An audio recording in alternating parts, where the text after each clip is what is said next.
고졸 검정고시 도덕 고등학교 3학년 6강 환경윤리 학습 목표 환경윤리의 의미와 등장 배경을 이해할 수 있다. 인간과 자연의 관계에 대한 다양한 관점을 이해할 수 있다. 현대사회의 주요 환경 문제와 그 원인을 설명할 수 있다. 지속 가능한 발전의 의미와 필요성을 이해할 수 있다. 환경윤리란 인간과 자연 환경의 관계를 윤리적으로 탐구하는 분야입니다. 과거에는 자연을 주로 인간에게 필요한 자원을 제공하는 대상, 인간이 개발하고 이용하는 대상으로 생각하는 경우가 많았습니다. 하지만 산업화와 과학기술의 발전으로 대기오염, 수질오염, 기후변화, 산림 파괴, 생물 다양성 감소 등의 문제가 심각해졌습니다. 이에 따라 인간은 자연을 마음대로 이용해도 되는가? 자연 그 자체에도 보호받아야 할 가치가 있는가? 라는 윤리적 질문이 중요해졌습니다. 환경 문제가 중요해진 이유. 환경 문제는 단순히 자연만의 문제가 아닙니다. 인간은 자연 환경 속에서 살아갑니다. 깨끗한 공기, 물, 토양, 생태계가 없다면 인간 역시 살아갈 수 없습니다. 또한 환경 문제는 한 지역에만 머무르지 않습니다. 한 국가에서 발생한 대기 오염이 다른 국가에 영향을 줄 수 있고 온실가스 배출은 전 세계의 기후에 영향을 미칠 수 있습니다. 따라서 환경 문제는 인류 전체가 함께 해결해야 하는 문제입니다. 인간과 자연의 관계. 환경윤리에서 가장 중요한 질문 중 하나는 인간과 자연은 어떤 관계인가입니다. 이에 대해서는 여러 가지 관점이 존재합니다. 어떤 입장에서는 인간을 자연보다 우월한 존재로 보고 자연을 인간의 필요를 충족하기 위한 수단으로 생각합니다.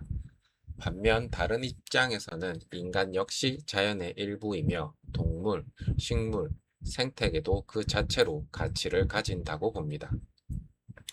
즉, 환경윤리는 도덕적으로 고려해야 할 범위를 어디까지 넓힐 것인가 라는 문제와 관련됩니다.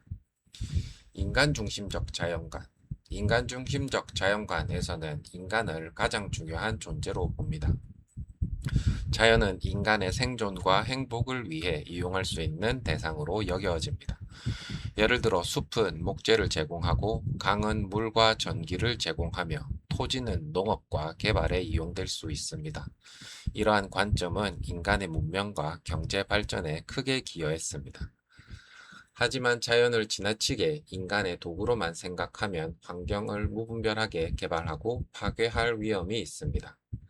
자연의 도구적 가치. 자연이 인간에게 도움을 주기 때문에 가치가 있다고 보는 것을 도구적 가치라고 합니다. 예를 들어 숲이 목재를 제공하기 때문에 가치가 있고 강이 식수와 전기를 제공하기 때문에 가치가 있다고 보는 것입니다. 이 경우 자연의 가치는 인간에게 얼마나 유용한가에 따라 판단됩니다. 인간 중심주의에서는 자연의 도구적 가치를 중요하게 보는 경향이 있습니다. 자연의 내재적 가치.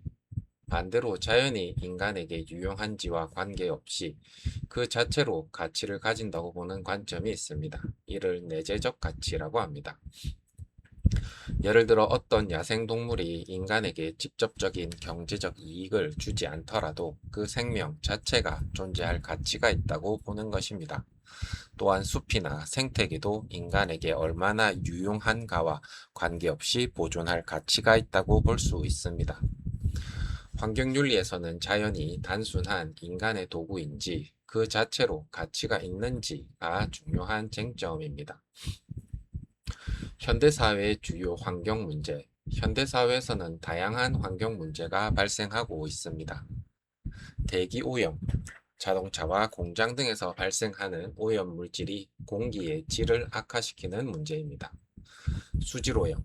생활하수, 산업폐수 등이 강과 바다를 오염시키는 문제입니다. 토양오염. 농약, 폐기물, 중금속 등이 토양을 오염시키는 문제입니다. 산림 파괴, 농경지 확대와 개발 등으로 숲이 감소하는 문제입니다. 생물 다양성 감소, 환경 파괴로 인해 다양한 생물종이 사라지는 문제입니다. 이러한 문제들은 서로 연결되어 있습니다. 기후변화. 현대의 대표적인 환경 문제 중 하나가 기후변화입니다. 인간이 석탄, 석유 등의 화석 연료를 많이 사용하면서 대기 중 온실가스가 증가하고 있습니다. 이로 인해 지구의 평균 기온과 기후 체계가 변화할 수 있습니다. 기후변화는 폭염, 가뭄, 집중호우, 해수면 상승, 생태계 변화 등 다양한 문제와 연결됩니다. 따라서 기후변화는 단순한 자연현상이 아니라 인간의 생산과 소비 방식, 에너지 사용과 관련된 윤리적 문제이기도 합니다. 환경 문제와 책임.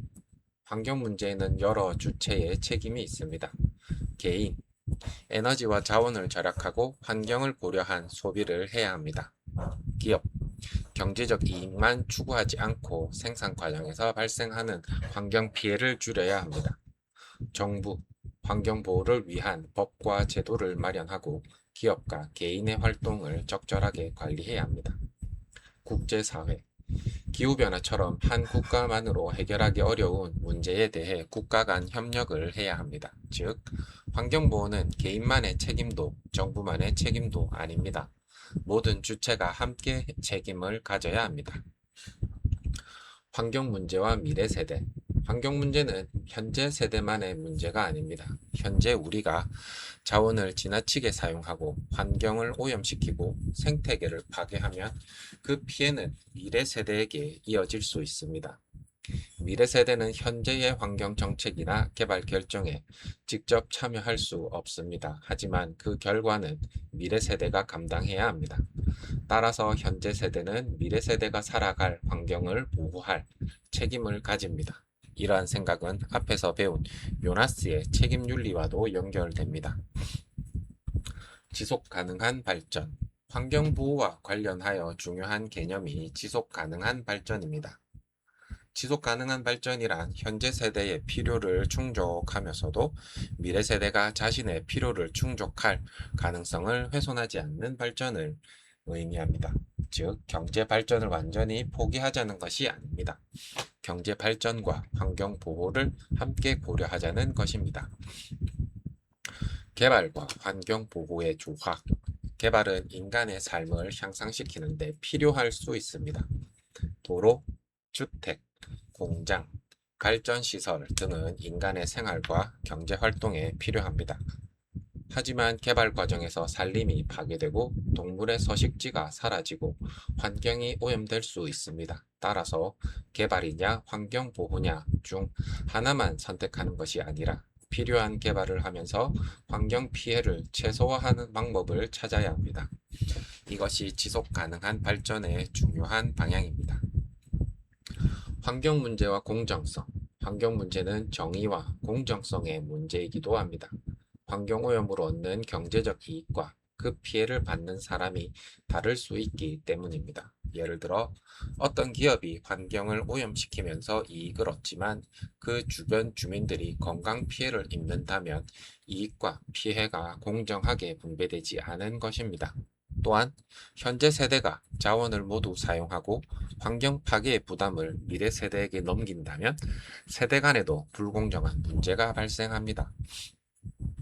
따라서 환경윤리는 환경적 이익과 부담을 공정하게 나누는 문제도 중요하게 다룹니다. 환경 문제 해결의 기본 원칙. 환경 문제를 해결하기 위해서는 몇 가지 기본적인 태도가 필요합니다. 예방. 환경 문제가 발생한 뒤 해결하는 것보다 미리 피해를 예방하는 것이 중요합니다. 책임. 환경을 오염시키거나 파괴한 주체는 그 결과에 책임을 져야 합니다. 절제. 자원과 에너지를 필요 이상으로 소비하지 않아야 합니다. 협력. 환경 문제는 개인이나 한 국가만으로 해결하기 어려우므로 사회와 국제사회의 협력이 필요합니다. 미래 세대 고려. 현재 이익뿐만 아니라 미래 세대의 삶도 고려해야 합니다. 환경윤리의 실천. 환경윤리는 일상생활에서도 실천할 수 있습니다. 예를 들어 에너지와 물을 절약하기, 필요한 만큼만 소비하기, 일회용품 사용을 줄이기, 재사용과 재활용을 실천하기, 대중교통을 이용하기, 생태계와 야생동물의 서식지를 보호하기 등이 있습니다. 하지만 환경 문제를 개인의 실천만으로 해결할 수 있는 것은 아닙니다. 기업의 책임, 정부의 정책, 국제사회의 협력도 함께 필요합니다. 환경윤리의 핵심 구조. 환경윤리의 흐름은 다음과 같이 정리할 수 있습니다. 산업화와 과학기술 발전, 인간의 자연 이용 증가, 환경오염과 생태계 파괴, 인간 중심적 자연관에 대한 반성, 자연과 생명의 가치에 대한 윤리적 고려, 환경보호와 지속가능한 발전 추구. 즉, 인간과 자연의 관계를 단순히 이용관계가 아니라 책임과 공존의 관계로 바라보는 것이 중요합니다. 핵심 정리. 환경윤리는 인간과 자연환경의 관계를 윤리적으로 탐구하는 분야입니다. 인간 중심적 자연관은 인간을 중심에 두고 자연을 인간의 필요를 위한 대상으로 보는 관점입니다. 도구적 가치는 자연이 인간에게 유용하기 때문에 가지는 가치. 내재적 가치란 인간에게 유용한지와 관계없이 자연이나 생명이 그 자체로 가지는 가치. 주요 환경 문제로는 기후변화, 대기, 수질, 토양오염, 산림 파괴, 생물 다양성 감소 등이 있습니다. 미래 세대에 대한 책임. 현재의 환경 파괴가 미래 세대의 삶을 위협하지 않도록 해야 합니다. 지속 가능한 발전. 현재 세대의 필요를 충족하면서 미래 세대의 필요 충족 가능성을 훼손하지 않는 발전. 핵심 원리는 인간과 자연은 서로 연결되어 있으며 현재와 미래의 삶을 위해 책임있게 자연과 공존해야 한다. 확인 문제 1번 환경윤리에 대한 설명으로 가장 적절한 것은 1. 인간의 경제활동만을 연구하는 분야이다. 2. 인간과 자연환경의 관계를 윤리적으로 탐구하는 분야이다. 3. 자연을 최대한 개발하는 방법을 연구하는 분야이다. 4. 과학기술을 모두 금지하려는 분야이다. 정답은 2번 인간과 자연환경의 관계를 윤리적으로 탐구하는 분야이다. 해설. 환경윤리는 인간이 자연을 어떻게 바라보고 이용하며 보호해야 하는지를 윤리적으로 탐구합니다. 2. 자연의 내재적 가치에 대한 설명으로 가장 적절한 것은 1. 자연은 인간에게 경제적 이익을 줄 때만 가치가 있다. 2. 자연은 인간에게 유용한지와 관계없이 그 자체로 가치를 가질 수 있다. 3. 자연의 가치는 시장 가격으로만 결정된다. 4. 자연은 인간이 자유롭게 사용할 수 있는 도구일 뿐이다. 정답은 2번 자연은 인간에게 유용한지와 관계없이 그 자체로 가치를 가질 수 있다. 해설. 내재적 가치는 인간에게 얼마나 유용한지와 관계없이 자연이나 생명이 그 자체로 가지는 가치를 의미합니다. 문제 3번 지속 가능한 발전에 대한 설명으로 가장 적절한 것은 1. 모든 경제 개발을 중단하는 것이다. 2. 현재 세대의 이익만을 최대화하는 것이다. 3. 미래 세대의 가능성을 훼손하지 않으면서 현재 세대의 필요도 충족하는 발전이다. 4. 자연을 전혀 이용하지 않는 것이다. 정답은 3번 미래 세대의 가능성을 훼손하지 않으면서 현재 세대의 필요도 충족하는 발전이다. 해설. 지속 가능한 발전은 현재의 필요와 미래 세대의 삶을 함께 고려하여 경제 발전과 환경 보호의 조화를 추구합니다. 문제 4번 환경 문제와 미래 세대의 관계에 대한 설명으로 옳은 것은 1. 환경 문제는 현재 세대에게만 영향을 미친다. 2. 미래 세대는 현재의 환경 문제와 관계가 없다. 3. 현재 세대는 미래 세대가 살아갈 환경을 보호할 책임이 있다. 4. 미래의 기술이 모든 환경 문제를 해결하므로 현재는 고려할 필요가 없다. 정답은 3번 현재 세대는 미래 세대가 살아갈 환경을 보호할 책임이 있다. 해설. 현재 자원 소비와 환경 파괴는 미래 세대의 삶에 장기적인 역할을 미치므로 현재 세대에게는 미래 환경을 보호할 책임이 있습니다. 문제 5번 환경윤리의 바람직한 태도로 가장 적절한 것은 1. 인간의 이익을 위해 자연을 무제한 이용한다. 2. 경제 발전을 위해 모든 환경 피해를 감수한다. 3. 자연의 가치와 미래 세대에 대한 책임을 고려하며 지속 가능한 발전을 추구한다. 4. 환경 보호의 책임을 개인에게만 맡긴다. 정답은 3번 자연의 가치와 미래 세대에 대한 책임을 고려하며 지속 가능한 발전을 추구한다. 해설: 환경윤리는 인간의 필요뿐만 아니라 자연의 가치와 미래 세대의 삶을 고려하여 인간과 자연의 지속 가능한 공존을 추구합니다.